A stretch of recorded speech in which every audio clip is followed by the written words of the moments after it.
Hi, this is Dennis from Do Guitar. Today we're going to continue with learning how to play chords, major and minor chords. We're going to pick up where we left off from the open position chords.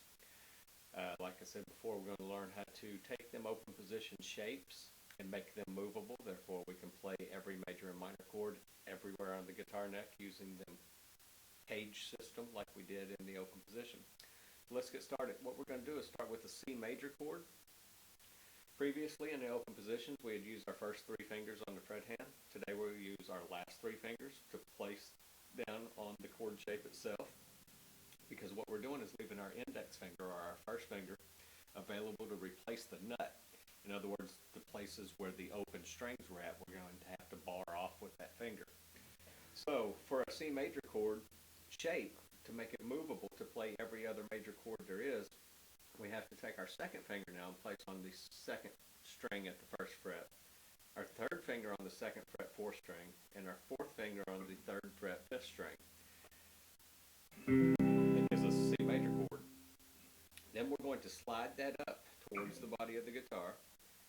We're going to take our first finger and bar off them first three strings on that first fret there, because then we're the open strings. At this point, the lowest note, which is on the fifth string in this case, it names the chord. So here we have either a C sharp or a D flat major chord using the C major shape. If we continue to slide the chord higher toward the guitar body, we are now at the fifth fret with our lowest note of the fifth string, which is D. So this becomes a D major chord using the C major shape. And then we could go higher, and it'd be D sharp or E flat major, then E major, then F major, then F sharp or G flat major. Next is G major, then G sharp or A flat major, then A major, then A sharp or B flat major, then B major, and we're back to C major. So we can cover an entire octave. In other words, we covered every major chord there is right there using that one shape.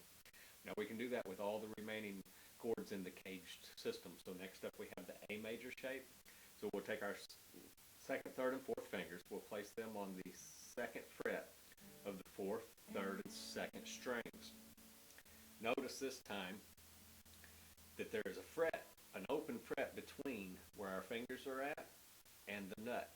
So that means that as we slide this formation up, we're going to have to bar. We're going to have to skip a fret. So we're going to have to stretch back and bar. So our fingers then will end up in the first fret and third fret as we slide this forward. We're strumming from the fifth through first string, so that means we have to bar that first fret from fifth through first strings.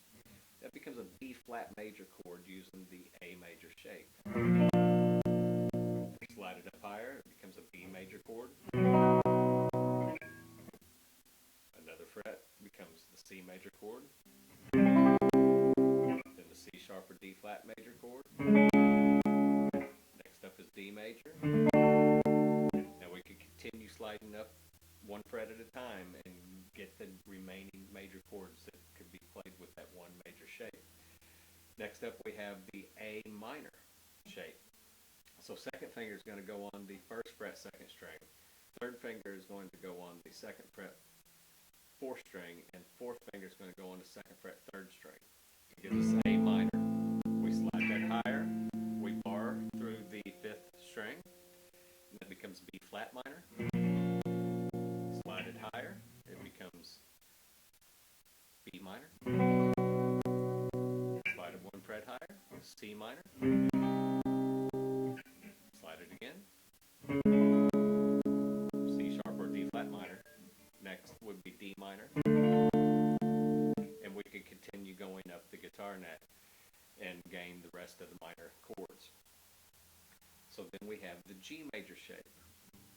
So we're going to place our second finger on the second fret of the fifth string, our third finger on the third fret of the sixth string, and our fourth finger on the third fret of the first string. We have an open fret between. We have to get the second, third, and fourth strings barred with our first finger. So right now we have G major. Then we're going to slide it up. We're going to bar off. Then it becomes G sharp or A major. Next up we would have A major. And then slide it again, A flat, or I'm sorry, A sharp or B flat major. Slide it again, B major. Slide it again, C major. We could continue sliding up and gain all the rest of the major chords using that G major shape. Then we have the E major shape. So second finger on the first fret, third string, third finger on the second fret, fifth string, and fourth finger on the second fret, fourth string. All 6 strings are strummed. We slide that higher. Now replace the open strings with our first finger, barring off the entire first fret. Lowest note's F, so this is an F major using the E major shape. Slide it again, F sharp or G flat major. Slide it up one more, G major. Again, G sharp or A flat major. Slide it up again, A major. Once again, we can continue sliding higher toward the neck, going in increments. Just follow your note chart and it tells you the name of the chord that's being played. So next up we have the E minor shape. So third finger is on the second fret, fifth string. Fourth finger is on the second fret, fourth string. We play all 6 strings. Notice we have a blank fret between there and the nut. So as we slide up, we have to skip a fret and bar off. So we're going to be barring the first and third frets in this case. Lowest note being F, so this becomes F minor using the E minor shape. Then we have F sharp or G flat minor, then G minor, G sharp or A flat minor, A minor, and we can keep going. Last 2 are the D major and D minor shapes. So let's get to it. Let's start with the D major shape. We're going to place our second finger on the second fret, third string, our third finger on the second fret, first string, and our third finger on the third fret, second string. This time our strum is from the fourth string. We are skipping a fret to get that open note, so as we slide this formation forward, we skip a fret and reach back to the first fret and get our fourth string on the first fret. D sharp or E flat major using the D major shape. We slide all that forward, it becomes E major. Slide it again, F major. Slide it again, F sharp or G flat major. And again, G major using the D major shape. We could keep going higher and gain all the rest of them. And then finally we have the D minor shape. So this time our second finger is on the first fret of the first string.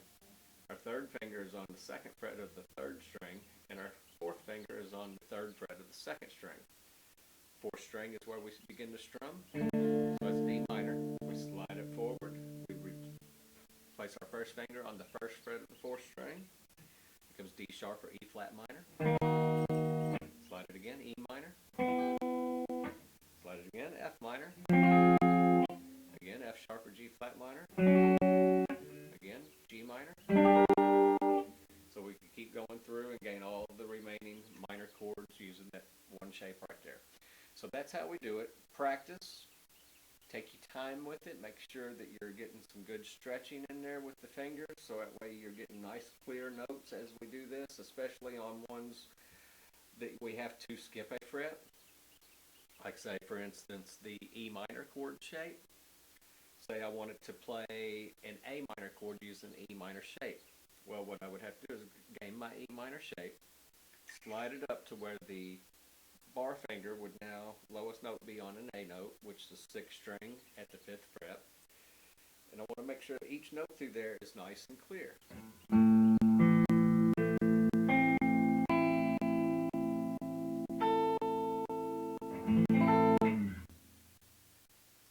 So good luck. Have fun with it. I'll catch you next time.